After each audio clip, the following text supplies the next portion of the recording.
Hello students, welcome to digital platform of Winsome International School. आज हम पढ़ेंगे class 9th का साइंस में chapter number 1 matter in our surrounding, जिसका part number 4 evaporation.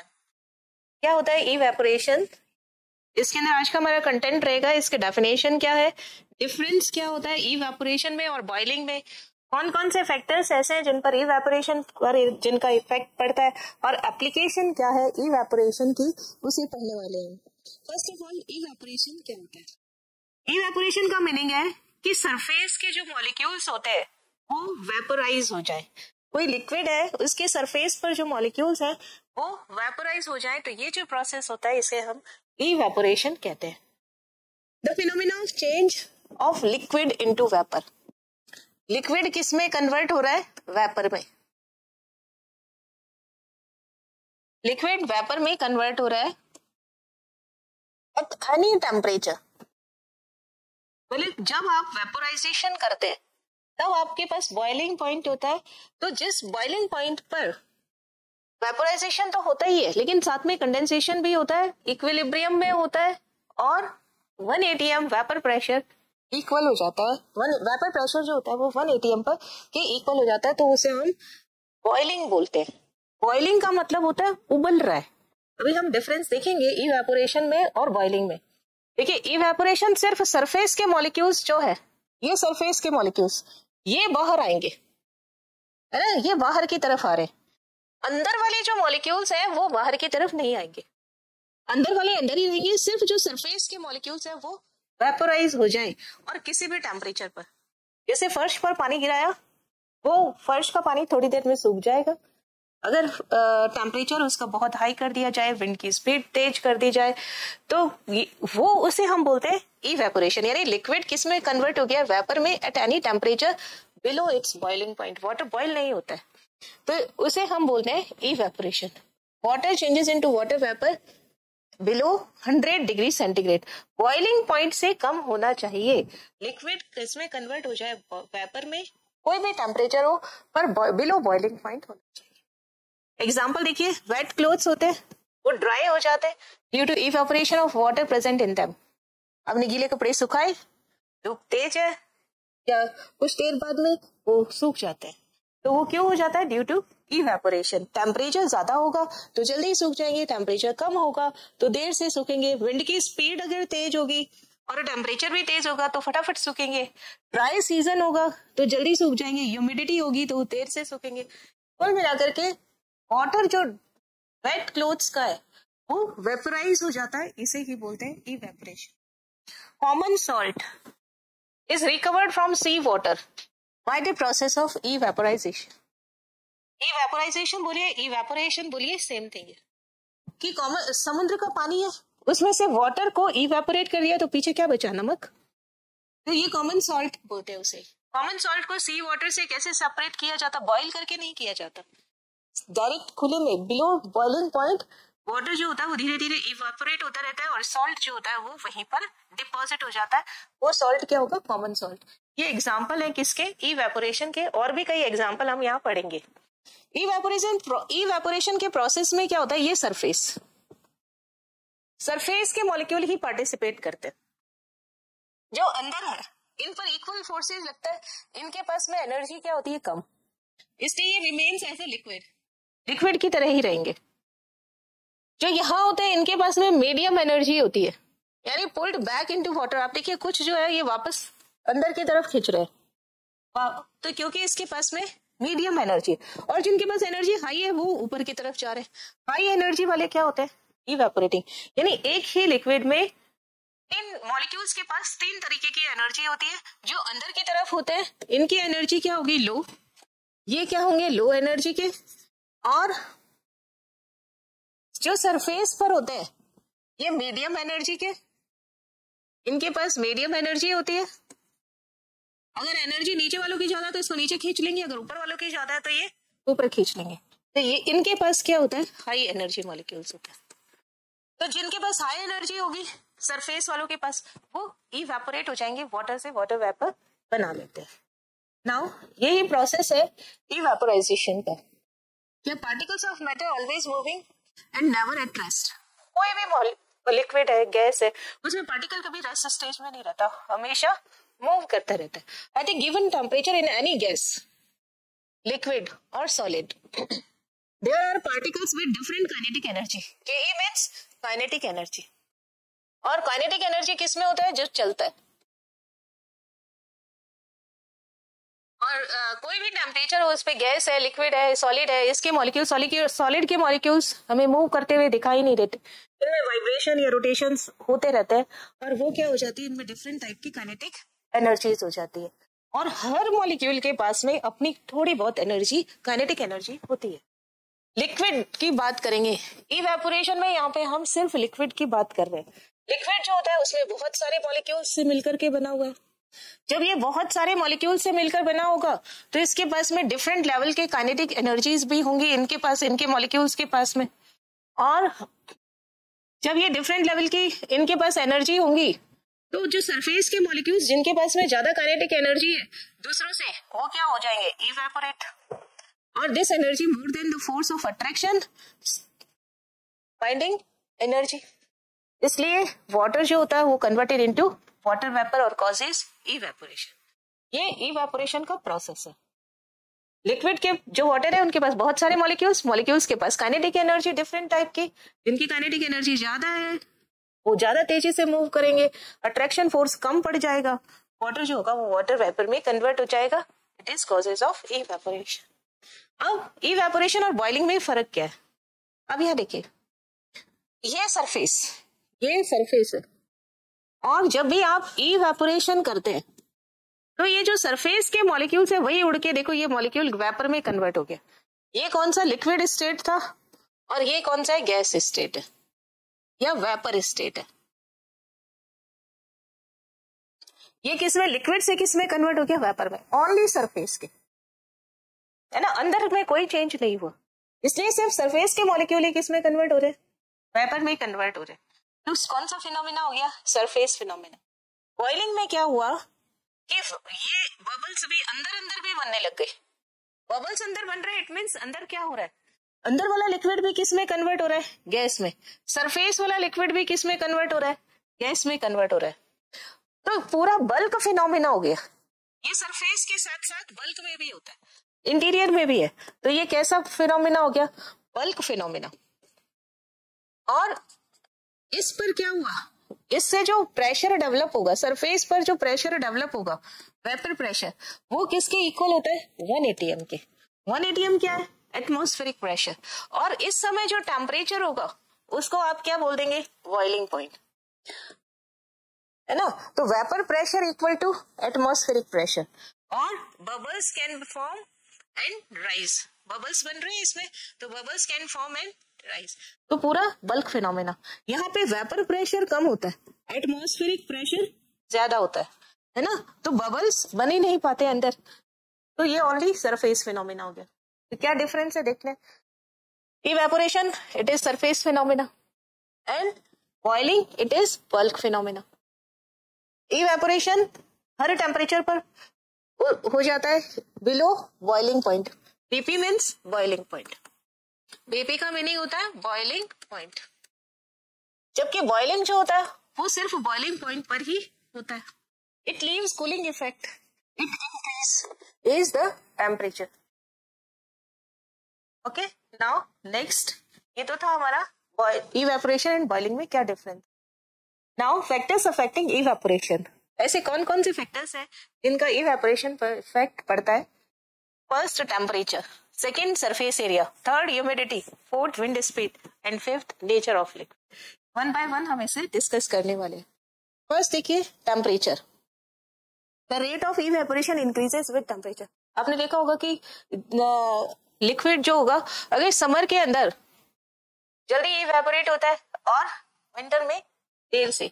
अगर हम सफाई करते हैं, हमने धो लिया फर्श, तो उसके बाद में अगर समर सीजन है तो वो फटाफट सूख जाता है, और अगर विंटर है तो वो देरी से सूखता है। क्यों? क्योंकि समर के अंदर टेम्परेचर हाई होता है और विंटर में टेम्परेचर कम होता है। It means rate of evaporation directly proportional किसके होता है? टेम्परेचर के। टेम्परेचर अगर बढ़ा हुआ होगा तो अगर टेम्परेचर ज्यादा होगा तो रेट ऑफ इवेपोरेशन भी ज्यादा होगा, अगर टेम्परेचर कम होगा तो रेट ऑफ इवेपोरेशन भी कम होगा। क्यों होता है? क्योंकि रेट ऑफ इवेपोरेशन, टेम्परेचर बढ़ाओगे तो काइनेटिक एनर्जी बढ़ेगी। क्या होगा? अगर आप टेम्परेचर बढ़ाते हैं तो काइनेटिक एनर्जी भी बढ़ती है, और काइनेटिक एनर्जी बढ़ाओगे तो मॉलिक्यूल्स जल्दी मूव करेंगे, फास्टली मूव करेंगे, मीन्स इवेपोरेशन बढ़ेगा। रेट ऑफ इवेपोरेशन, ये इसका फुल रीजन हो गया। यानी टेम्परेचर अगर आप बढ़ा रहे हैं, काइनेटिक एनर्जी बढ़ेगी मॉलिक्यूल्स की, और इवेपोरेशन का रेट भी बढ़ता है। रीजन देखिए, due to increase in kinetic energy liquid particles can more easily overcome the force of attraction of neighbouring particles on the surface of liquid, hence can more easily get converted into vapour. अगर आपके पास में एक beaker के अंदर कोई liquid रखा हुआ है, तो इस लिक्विड के जो मॉलिक्यूल्स हैं, इनके मॉलिक्यूल्स के बीच में, ये लिक्विड, ये मॉलिक्यूल्स इतने बड़े बड़े होते नहीं है, आपको सिर्फ दिखाने के लिए, इन मॉलिक्यूल्स के बीच में क्या लग रहा है? Attraction force.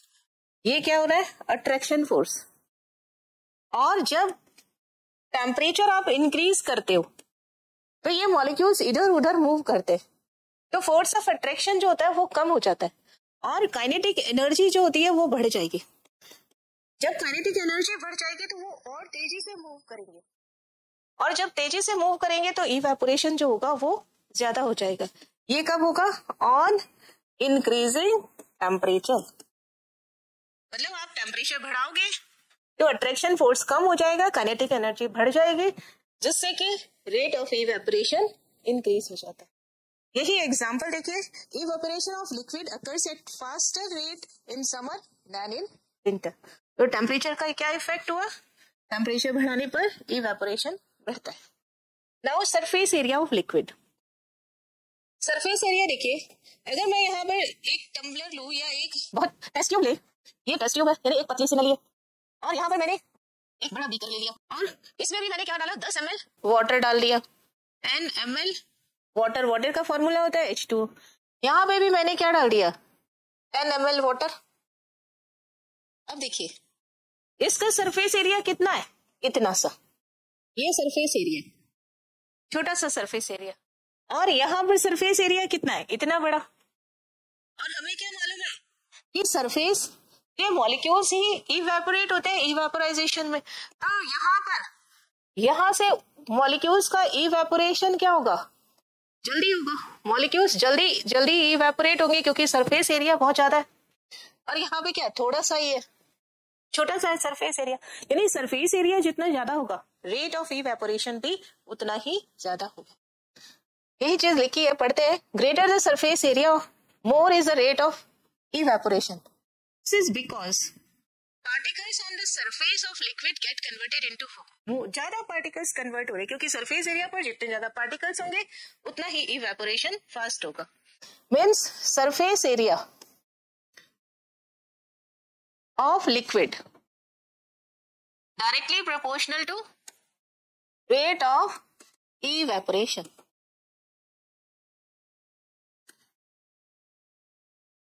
It means surface area जितना ज्यादा होगा, इवेपोरेशन उतना ही ज्यादा होगा, क्योंकि नंबर ऑफ मॉलिक्यूल्स जो सरफेस पर है वो बढ़ जाते हैं। नाउ एक एग्जांपल देखिए, अगर आप कपड़ों को सुखाना चाहते हैं तो फैलाकर सुखाते हैं तो वो जल्दी सूखते हैं, और एक जगह पर समेट कर रख देंगे तो वो देर से सूखेंगे, क्योंकि समेटे हुए जो कपड़े हैं उनका एरिया कम है, और जो सूखे हुए फैलाए हुए कपड़े हैं उनका सरफेस एरिया ज्यादा है। तो इसलिए जितना ज्यादा सरफेस एरिया, इवेपोरेशन फास्ट, तो कपड़े जल्दी सूख जाएंगे। When we often spread the wet clothes in air to dry them. By doing so, the surface area available for evaporation of water increases. फैलाने से क्या होता है? सरफेस एरिया बढ़ जाता है और इवेपोरेशन बढ़ जाएगा। Hence the clothes get dried up soon, और कपड़े जल्दी सूख जाते हैं। Now decrease in humidity. Means humidity का भी रेट ऑफ इवेपोरेशन पे फर्क पड़ता है। ह्यूमिडिटी क्या होती है? ह्यूमिडिटी का मीनिंग होता है, humidity means amount of water vapour present in air. जैसे बारिश का सीजन हो, रेनी सीजन हो, तो ह्यूमिडिटी ज्यादा होगी। अगर बहुत तेज गर्मी है, मई जून का सीजन है, तो बारिश नहीं है, तो क्या होगा, एकदम ड्राई सीजन, ह्यूमिडिटी बहुत कम होगी। तो ह्यूमिडिटी कितनी है, अमाउंट ऑफ वाटर वेपर कितना है एयर में, इसी को ही आप क्या बोलते हैं, humidity. The air around us can hold only a certain definite amount of water vapor at a particular temperature। अब एयर के अंदर वाटर वेपर आता जाएगा तो ह्यूमिडिटी बढ़ती रहेगी। ऐसा नहीं कि वो लगातार उसको ह्यूमिडिटी इंक्रीज ही करता रहेगा, कुछ फिक्स्ड अमाउंट है, उतनी ही ह्यूमिडिटी वो रख सकता है। यही चीज यहाँ बताई गई है, एट ए पर्टिकुलर टेम्परेचर जो एयर है वो certain definite amount of water vapour he hold कर सकता है, इसी को ही हम एयर की ह्यूमिडिटी बोलते हैं। Humidity of air already high, अगर बहुत ज्यादा है, इट मीन्स उसके पास में वाटर वेपर ऑलरेडी बहुत ज्यादा है, तो amount of water vapour in air is already very high. अब वो और ज्यादा तो वाटर वेपर ले नहीं सकता, यानी रेट ऑफ इवेपोरेशन डिक्रीज हो जाएगा। Then air can hold only a little amount of vapours to reach that optimum level, therefore rate of evaporation decreases। It means humidity जितनी ज्यादा होगी, rate of evaporation उतना ही कम हो जाएगा। Means humidity inversely proportional to rate of evaporation।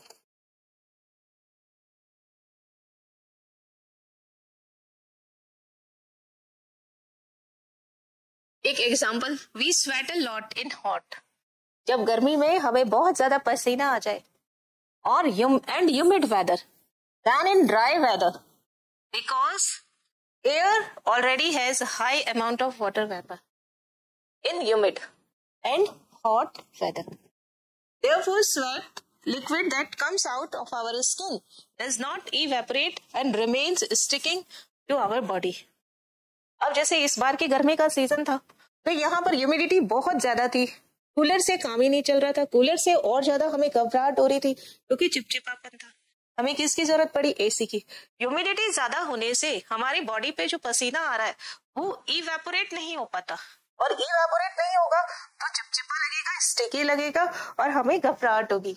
यही चीज यहाँ पे बताई हुई है कि अगर हॉट सीजन है तो पसीना ज्यादा आएगा, ह्यूमिड वेदर है तो ड्राई कम होगा, वो मीन्स सूखेगा नहीं, वाटर वेपर कन्वर्ट नहीं, वाटर जो होगा, पसीना जो होगा वो वाटर वेपर में कन्वर्ट नहीं होगा, और हमें कैसा लगेगा, स्टिकी, चिपचिपापन लगेगा, जिससे घबराहट हो जाती है। इट मीन्स इवेपोरेशन बढ़ाने के लिए ह्यूमिडिटी कम होनी चाहिए।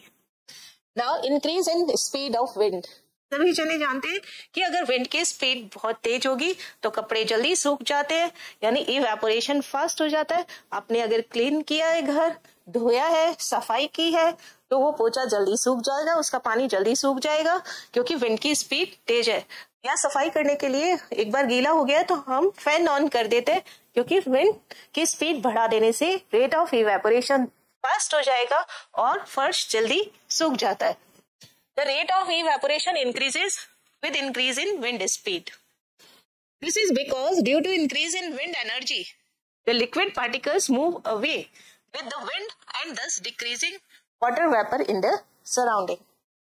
Now example देखते हैं इसके। Wet clothes dry fast in windy day due to increase in wind speed, thereby increasing the rate of evaporation. Now we usually sit under the fan during summer. अगर गर्मी का season होगा तो हम पंखे के नीचे बैठना पसंद करते हैं, या जहां हमें हवा आ रही हो हम वहां बैठना पसंद करते हैं, ताकि पसीना जो है वो जल्दी सूख जाए।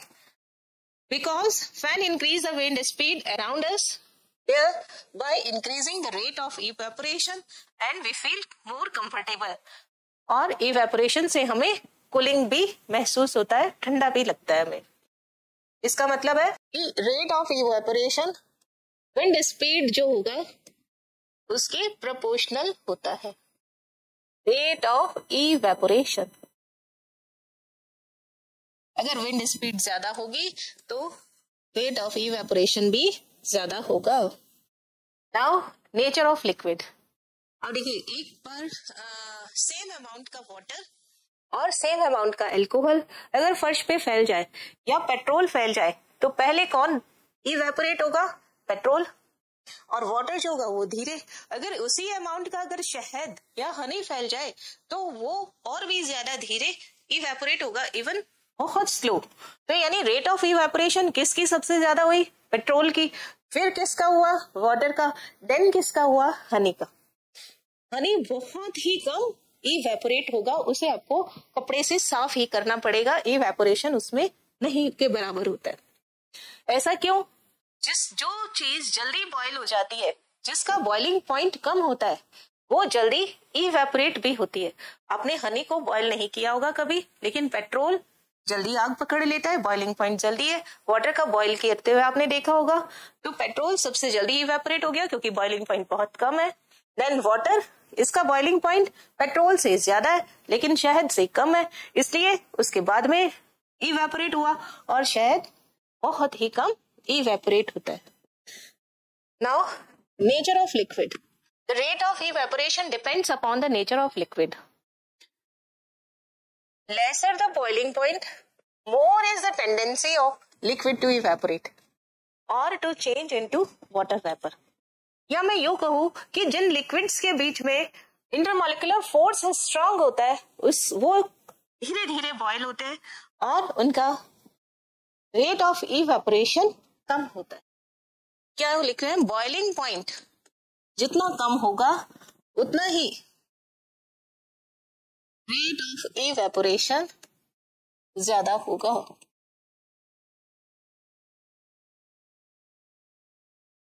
बॉइलिंग पॉइंट कम कब होगा? जब मॉलिक्यूल्स के बीच में इंटरमॉलिक्यूलर फोर्स जो होगा वो कम होगा। देखिए अल्कोहल कितने डिग्री पे? 351 केल्विन पे इवेपोरेट हो रहा है, means near about 78 degree centigrade पर ये इवेपोरेट हो रहा है, much more quickly than water with the boiling point 373 means 100 degree centigrade. Water का बॉइलिंग पॉइंट कितना होता है? 100 डिग्री सेंटीग्रेड। अल्कोहल का कितना होता है? 78 डिग्री। किसका बॉइलिंग पॉइंट कम है? अल्कोहल का। तो इवेपोरेशन किसका ज्यादा होगा? अल्कोहल का, इसलिए अल्कोहल जल्दी इवेपोरेट होता है। पेट्रोल का बॉइलिंग पॉइंट वाटर से कम है तो पेट्रोल जल्दी इवेपोरेट होगा। This is because the inter particle force of attraction are weaker in alcohol. जो अल्कोहल के पार्टिकल्स है, ये अल्कोहल का पार्टिकल, ये अल्कोहल का पार्टिकल, इनके बीच में जो अट्रैक्शन फोर्स लग रहा है वो कैसा है? वीक है, तो इवेपोरेशन क्या हो जाएगा? फास्ट। यानी आईएमएफ अगर कम है, इंटरमॉलिक्यूलर फोर्स अगर कम है, तो बॉइलिंग पॉइंट भी कम होगा और रेट ऑफ इवेपोरेशन ज्यादा होगा। रेट ऑफ इवेपोरेशन और आईएमएफ अगर कम है तो बॉइलिंग पॉइंट भी कम होगा। एक और relation, boiling point proportional to IMF. IMF inter molecular force, inter molecular force. अब अल्कोहल में इंटर मॉलिक्यूलर फोर्स कम है, तो फोर्स कम है तो बॉइलिंग पॉइंट कम है, तो रेट ऑफ इवेपोरेशन फास्ट हो जाएगा। So that particles of alcohol can leave the liquid surface to form vapor, यानी evaporation, more easily than the particles of water. Thus, rate of evaporation of alcohol is faster than that of water. इसका मतलब liquid जिसका less boiling point होता है evaporate more quickly than the liquid with the high boiling point. Main हमारे पास दो concept, boiling point proportional to 1 upon rate of evaporation, और boiling point किसके प्रोपोर्शनल होता है? इंटरमॉलिक्यूलर फोर्स के। नाउ एप्लीकेशन देखने से पहले हम यहाँ पर हमने ये जो लिखा था इसको एक बार समराइज करेंगे। टेम्परेचर का क्या इफेक्ट होता है? टेम्परेचर बढ़ाने से रेट ऑफ इवेपोरेशन ज्यादा होगा, यानी टेम्परेचर किसके प्रोपोर्शनल होगा? Rate of evaporation. Now second हमारे पास सरफेस एरिया। सरफेस एरिया जितना ज्यादा होगा उतना ही रेट ऑफ इवेपोरेशन भी ज्यादा होगा। रेट ऑफ इवेपोरेशन, क्योंकि बहुत बड़ी जगह पर सरफेस पे मॉलिक्यूल ज्यादा तो इवेपोरेशन भी ह्यूमिडिटी कम होने पर रेट ऑफ इवेपोरेशन ज्यादा होता है, is inversely proportional to rate of evaporation. Now wind speed अगर ज्यादा होगी तो रेट ऑफ इवेपोरेशन ज्यादा होगा। तेज हवा में कपड़े जल्दी सूखते हैं। किसी एक एग्जांपल को लेकर ही हमें अपने दिमाग में बातें सेट करनी होगी। नेचर ऑफ लिक्विड, अगर IMF कम है, लिक्विड के मॉलिक्यूल्स के बीच में फोर्स, तो बॉइलिंग पॉइंट कम होगा और रेट ऑफ इवेपोरेशन ज्यादा होगा। मीन्स वो जल्दी वेपोराइज हो जाएंगे। ये समरी है जो हमने अभी तक पढ़ा। Now application of evaporative cooling. Evaporation का मेन इफेक्ट हमारा कूलिंग का ही है। क्या इसकी एप्लीकेशन है? We sweat so as to cool our bodies. हमें जब पसीना आता है तो हमें ठंडेपन का एहसास होता है। क्यों? क्योंकि पेस्पिरेशन इज आवर एक्चुअली इवेपोरेशन। जो पसीना है वो एक तरीके से इवेपोरेशन ही है, पसीने का सूखना। Water from our body evaporates taking energy from our body in the process, thus leads to lowering of our body temperature। जब आपको पसीना आता है, आप हवा के नीचे बैठते, पंखे के नीचे बैठते हैं, तब इवेपोरेशन होता है, यानी पसीना सूखता है और आपके बॉडी का टेम्परेचर जो होता है वो कम हो जाता है, क्योंकि वो वाटर मॉलिक्यूल्स हमारी बॉडी से टेम्परेचर को एब्सॉर्ब करते हैं, हीट को एब्सॉर्ब कर लेते हैं। Now during the summer we wear cotton clothes. क्यों पहनते हैं हम कॉटन क्लॉथ्स? क्योंकि कॉटन जो होता है वो गुड एब्सॉर्बर होता है वाटर का। Permits more sweat to be in contact with the atmosphere, consequently serving to more evaporation. It is for this reason we feel cooler after we wear cotton clothes. Cotton clothes पहनने के बाद में हमें ठंडे लगते हैं वो कपड़े, क्योंकि वो वाटर को एब्सॉर्ब कर लेते हैं, और जब वो वाटर इवेपोरेट होता है तो हमें ठंडेपन का एहसास होता है। इसी तरीके से मिट्टी के घड़ों में जो पानी होता है वो ठंडा हो जाता है, वो भी इसी का ही एग्जाम्पल है। Water is hold in earthen pots to form it cool.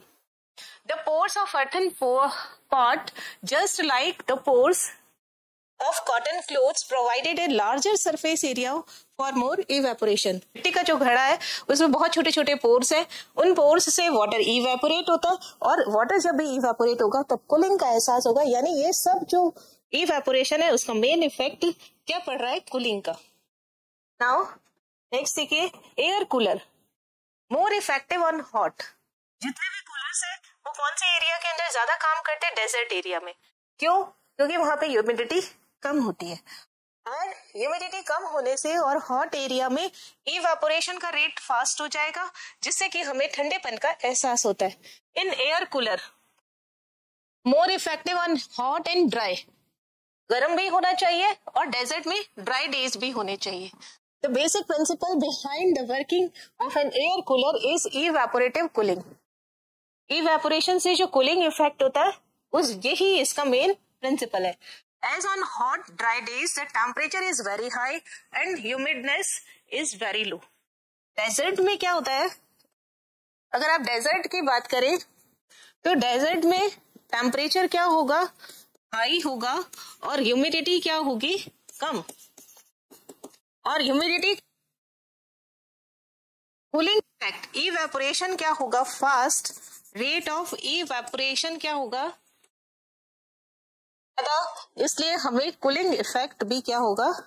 या जो ठंडेपन का एहसास है वो भी क्या होगा? ज्यादा। इसमें दिखाया हुआ है यहाँ पर, ये कूलर की जाली, यहाँ से हॉट एयर अंदर आ रही है। जाली किसका काम कर रही है? इवेपोरेशन पैड का। बहुत स्मॉल पोर्स है इसके अंदर। ये कूलर में पंप लगा हुआ है, यहाँ पे पानी भरा हुआ है। जैसे ही हॉट एयर अंदर आएगी, टेम्परेचर इंक्रीज हुआ, इवेपोरेशन फास्ट हुआ। यहाँ पंखा लगा हुआ है, तो पंखे लगे होने से हवा कैसी हो जाती है? ठंडी। कूल एयर जो होगी वो बाहर आती है। As on hot and dry days, the temperature is high and humidness is low. The rate of evaporation is higher. The water takes energy from the air, get generate to vapors. This makes the air cooler. It means सारे effect evaporation के क्या दे रहे हैं? Cooling दे रहे हैं। तो evaporation का main purpose क्या हो जाता है, या मेन जो इफेक्ट हो जाता है वो क्या है, कूलिंग। चाहे हमें पसीना आ रहा हो, चाहे हमें कपड़े सुखाने हो, चाहे कॉटन क्लोथ्स पहन के बाद हमें ठंडा लग रहा हो, या मिट्टी के घड़ों में पानी ठंडा हो रहा हो, या वाटर कूलर काम कर रहा हो, सब में टेम्परेचर ज्यादा है, ह्यूमिडिटी कम है, रेट ऑफ इवेपोरेशन फास्ट है, इसलिए कूलिंग फास्ट होगी। कोई भी एग्जांपल दे, आपको आंसर इसी हिसाब से देना है। टेम्परेचर बताना, ह्यूमिडिटी बतानी है, रेट ऑफ इवेपोरेशन बताना और कूलिंग इफेक्ट बताना है। यहाँ इस चैप्टर में इतना ही। नेक्स्ट लेक्चर में हम इसके क्वेश्चन आंसर्स देखेंगे, और आज इतना ही पढ़ने वाले हम। Thank you so much.